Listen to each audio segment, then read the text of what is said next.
సామాజిక సేవా కార్యక్రమంలో భాగంగా 10వ తరగతి చదువుతున్న సాంఘిక సంక్షేమ వసతి గృహంలోని విద్యార్థులకు పెద్ది ప్రభావతి చారిటబుల్ ట్రస్ట్ ఆధ్వర్యంలో కోవూర్ SW పరిధిలోని 7 వసతి గృహాల్లోని విద్యార్థులకు శుక్రవారం హోలీ పర్వదినం సందర్భంగా వాచీలు పంపిణీ చేసే కార్యక్రమాన్ని నిర్వహించారు. ఈ కార్యక్రమానికి ముఖ్య అతిథిగా పాల్గొన్న ట్రైనీ DSV శివప్రియ మాట్లాడుతూ 10వ తరగతి అనేది విద్యార్థి జీవితంలో అత్యంత కీలకమని, ఈ దశలోని విద్యార్థులు ఒక లక్ష్యాన్ని ఎంచుకుని దాన్ని సాధించే దిశగా ముందుకు సాగాలని పిలుపునిచ్చారు. ప్రతి విద్యార్థి తల్లిదండ్రుల ఆశయాలకు అనుగుణంగా ఉన్నత శిఖరాలు అధిరోహించాలన్నారు. గత 3 సంవత్సరాలుగా ఇటువంటి మంచి కార్యక్రమం చేపడుతున్న ట్రస్ట్ నిర్వాహకులు పెద్ది మారుతి నాగార్జున సత్యవతి దంపతులను ప్రత్యేకంగా అభివృద్ధి చేస్తున్నామన్నారు. ప్రముఖ సైకాలజిస్ట్ డాక్టర్ నరసింహమూర్తి మాట్లాడుతూ 10వ తరగతి విద్యార్థులు ఎటువంటి ఆందోళన లేకుండా ప్రశాంతమైన వాతావరణంలో చదువుకొని మంచి మార్కులు సాధించాలని ఆకాంక్షించారు. అనంతరం కోవూరు ఎస్ఐ రంగనాథ్ గౌడ్ మాట్లాడారు. విద్యార్థులు సెల్ ఫోన్, సోషల్ మీడియా పట్ల ఆకర్షితులు కావద్దని పిలుపునిచ్చారు. ఈ కార్యక్రమంలో SWO తిరుపతయ్య హాస్టల్ సిబ్బంది పాల్గొన్నారు. మన లైఫ్ లో మన ఫ్యూచర్ అనేది ఎలా ఉంటుందని ఎప్పుడు తీసుకెళ్తామంటే మన హెల్త్, మన స్టడీని బట్టి. మన పేరెంట్స్ కూడా మనకి ఇచ్చే గిఫ్ట్స్ రెండే. హెల్త్ బాగున్నంత వరకు మనం ఏమేమి చేసుకోగలుగుతాం. స్టడీ ఉంటే ఫ్యూచర్లో మీ కాళ్ళ మీద నిలబడుకోగలుగుతారు, ఒకరి మీద డిపెండ్ అవ్వకుండా. సో అందరూ చదివి బాగా ఎగ్జామ్స్ అయితే రాయండి, స్ట్రెస్ తీసుకోకండి, ఫ్రీ మైండ్తో రాయండి. అండ్ నేను ఈ స్టేజ్కి రావాలంటే ఈ ఎగ్జామ్ రాసే రావాలి. నేను కూడా 10th క్లాస్లో కాదు, రీసెంట్గా ఒక 2 years దాకా ఎగ్జామ్ రాసాను. నేను కూడా టైం అనేది చాలా ఇంపార్టెంట్ ఈ కాంపిటేటివ్ ఎగ్జామ్స్లో. ఎస్పెషల్లీ మాకైతే 15 క్వశ్చన్స్ ఉంటాయి, 3 hours రాసాయి ఈ జాబ్ రావాలంటే ఎగ్జామ్ చేసి. ఆ టైంలో మనకి మైండ్ ఎలా పని చేస్తుందో తెలియదు, ఏం తెలియదు. బట్ ఏంటంటే మనం ఒక టైం ఫ్రేమ్ పెట్టుకోవాలి. 15 క్వశ్చన్స్ రాయాలంటే ఒక క్వశ్చన్ గంట సేపు రాస్తే మిగతా 14 క్వశ్చన్ 2 గంటలు రాసామంటే టైం వేస్ట్గా. అలా కాకుండా ఒక క్వశ్చన్కి ఇంత 10 to 15 minutesలో ఒక క్వశ్చన్ అయిపోవాలి అని మన టైం చూసుకుంటూ ఎగ్జామ్ రావాలి. సో ఆ విధంగా ఇప్పుడు మన సాయిబాబా గారు మీకు చాలా హెల్ప్ చేస్తున్నారు. మీరు వాచ్ పెట్టుకెళ్ళండి అందరు ఎగ్జామ్కి టైం ప్రకారం ఈ క్వశ్చన్కి స్టార్ట్ చేస్తున్నారు, ఈ క్వశ్చన్లో పైపోవాలి అని టైం పెట్టుకొని రాస్తే మీరు అన్ని క్వశ్చన్స్ అటెంప్ట్ చేస్తారు. అన్ని క్వశ్చన్స్ సూపర్ హిట్గా రాయాల్సిన అవసరం లేదు. యావరేజ్గా అన్ని క్వశ్చన్లు రాస్తే మీరు మంచిగా గెట్ ఆన్ అయిపోతారు. మీరు ఏ స్ట్రెస్ తీసుకోకుండా టైం చూసుకొని ఎగ్జామ్ రాయండి. అలాగే మీరు అమ్మాయిలు ఎస్పెషల్లీ మనకి ఫోన్స్ ఉన్నాయా? ఆబ్వియస్లీ 10th అయిపోయాక మీకు వస్తాయేమో మీ చేతిలో ఫోన్లు కదా. శక్తి యాప్ అని ఒకటి మనకి గవర్నమెంట్ వాళ్ళు రిలీజ్ చేస్తున్నారు. శక్తి యాప్లో అందరూ డౌన్లోడ్ చేసుకోండి.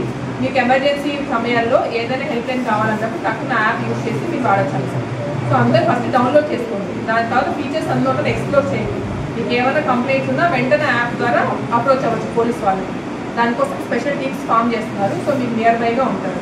సో మీరు యాప్ అంతా డౌన్లోడ్ చేసుకోండి. ఎగ్జామ్స్ అయ్యాక మీరు ఫోన్ తీసుకున్నా, లేకపోతే మీ మదర్ ఫోన్లో అయినా, మీ గుడ్లో ఒక ఫోన్ వాడతారు కదా, ఆ ఫోన్లో ఇన్స్టాల్ చేసుకోండి. సో యాప్ గురించి మీరు తెలుసుకొని వాడండి. మీకే కాదు, మీ పక్కన వాళ్ళకి ఏం జరుగుతుందో మీరు అందులో నుంచి ఇన్ఫర్మేషన్ ఇవ్వచ్చు. ఆ టీమ్స్ నియర్ బైలో ఉంటారు. నియర్ బైలో ఉన్న వాళ్ళు వచ్చి మీ ప్రాబ్లమ్ని అడ్రస్ చేస్తారు. సో మీరు అందరూ శక్తి యాప్ వేసుకుంటారు. అబ్బాయి మీరు కూడా మీరు మదర్స్కో, సిస్టర్స్కో ఈ శక్తి యాప్ అనేది అంటే చెప్పండి, ఇన్స్టాల్ చేయించండి వాళ్ళ ఫోన్లో. వాళ్ళకి ఎలా యూజ్ చేయాలో నేర్పించండి. ఓకేనా? ఇంకోటి మీరు ఏజ్లో కొంచెం టెండర్ మీకు మెచ్యూరిటీ వస్తుంది. ఆ తర్వాత మీరు తీసుకున్న నిర్ణయాలు ఆటోమేటిక్గా కరెక్ట్ లైన్లోనే ఉంటాయి. ఎందుకంటే ఎవరిని కన్సల్ట్ అవ్వాలి, ఎటు వెళ్ళాలి, ఏ మార్గం ఎంచుకోవాలి, నేను చేసి కరెక్టా తప్ప అని క్రాస్ చెక్ చేసుకోవటం, ఇవన్నీ కూడా ఆటోమేటిక్గా ఏర్పడతాయి. ఈ వయసులో ఏంటంటే అటు ఇటు కాని వయసులో తీసుకున్న ప్రతి నిర్ణయం కూడా మీరు కరెక్ట్ చేసుకోలేరు. ఒక స్టెప్ పడిపోయిన తర్వాత వెనక్కి రాదు. ఈ మధ్య రీసెంట్గా మీరు చూసే ఉంటారు, చాలా కేసులు మన కోవూరులో జరుగుతున్నాయి. మేడం గారు కూడా కొత్తగా వచ్చారు. కొత్తగా వచ్చి రిపోర్ట్ చేసిన తర్వాత ఏంటి సార్ ఈ కేసులు ఏంటి సార్, వరుసగా ఈ కేసులు ఏంటి అని అడుగుతుంది.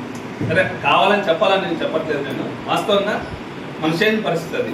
ఎందుకంటే ఏరియాలో ఉన్న అవగాహన కానీ, మొదటి నుంచి అవేర్నెస్ కానీ, వాళ్ళకి ఒక నాలెడ్జ్ కానీ కొంచెం అడ్వాన్స్డ్గా ఉంటుంది. మరి అడ్వాన్స్డ్గా ఉంటుంది ఏమైనా ఉపయోగపడుతుందా? ఇప్పుడు 1000cc బైక్ మీకు ఇచ్చామనుకో ఏం చేస్తారు? 1000cc బైక్ బాగా వెళ్తుంది కదా, మీకు ఇచ్చామనుకో ఏం చేస్తారు? పడేసుకుంటారు, అంతే కదా. అదే ఒక స్పోర్ట్స్ పర్సన్కి ఇస్తే, రైడర్కి ఇస్తే అది ఎంత వేగంగా వెళ్తే దాన్ని అంత యూటిలైజ్ చేసుకుంటారు. సో ఆ వస్తువు అంత క్యాపబిలిటీ కలిగిన వస్తువు అయినా సరే మీరు వాడలేరు. సో ఇది కూడా అంతే. ఈ మొబైల్ అయినా, గ్యాడ్జెట్స్ అయినా, ఇంకా ఇదైనా, నాలెడ్జ్ అయినా మీకు అవసరం లేనిది మీరు వాడలేరు. మీకు ఎంత అవసరమో అంతవరకే తీసుకోండి. అంతవరకే తీసుకోండి. మ్యాక్సిమం మీరు బుక్ రీడింగ్ ప్రిఫరెన్స్ ఇవ్వండి. బుక్ రీడింగ్ ప్రిఫరెన్స్ ఇస్తే మీరు సోషల్ మీడియాలో కానీ, న్యూస్ చూడటం కానీ, దాంట్లో న్యూస్ చూడటం కానీ, యూట్యూబ్లో న్యూస్ చూడటం కానీ అవన్నీ waste of time. Book reading అనేది ఎప్పుడైతే అలవాటు అవుతుందో, బుక్ రీడింగ్ అలవాటు అవుతుందో మీకు నాలెడ్జ్ స్టేబుల్గా ఉంటుంది. ఇదంతా టైంపాస్ న్యూస్. ఇది ఎలా ఉంటుందంటే మొబైల్ అంతా ఎలా ఉంటుందంటే మన మైండ్ని అది రీడ్ చేస్తూ ఉంటుంది. నీకు పాములు అంటే ఇష్టం అనుకో, పాముల వీడియోలే వస్తుంటాయి. మీకు కుక్కలంటే ఇష్టం అనుకో, కుక్కల వీడియోలే వస్తుంటాయి.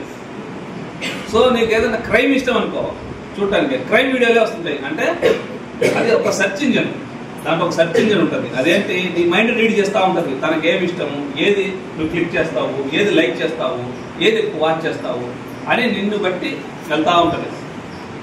సో అది కరెక్ట్ కాదు. అదే ఒక పేపర్ అనుకో, నిన్నేం రీడ్ చేయదు, నువ్వే దాన్ని రీడ్ చేస్తావు. సో అలాగే మ్యానిపులేషన్. ఈ మధ్య కొందరు క్రిమినల్స్ మ్యానిపులేషన్ ఎలా చేస్తారు, ఈ అమ్మాయికి ఏమి ఇష్టం. ఈ కార్యక్రమానికి ఇవాళ మన పోలీసు డిపార్ట్మెంట్ నుంచి కానీ డిస్ట్రిక్ట్ సూపరింటెండెంట్ ఆఫ్ పోలీస్ చిన్న అమ్మాయి శివప్రియ గారు చాలా హ్యాపీగా ఫీల్ అవుతుంది. నేను అది ఎందుకో కూడా నేను ఇప్పుడు మీకు తెలియజేస్తాను. వారు రావడం చాలా హ్యాపీగా ఉంది ఇవాళ. అదేవిధంగా మన హాస్టల్ డిపార్ట్మెంట్కి సంబంధించినటువంటి మిత్రులు ఇద్దరు కూడా హాజరైనారు. ఏఎస్డబ్ల్యూ గారు, చిన్న చెరుకు నుంచి సార్ వచ్చినారు. అదేవిధంగా మీడియా నుంచి మన రాము గారు, అజయ్ గారు, మిత్రుడు సీను అందరూ కూడా ఇవాళ హాజరు కావడము. మన అదేవిధంగా హాస్టల్లో వార్డన్స్ పద్మజ గారు, అదేవిధంగా మేరీ గారు,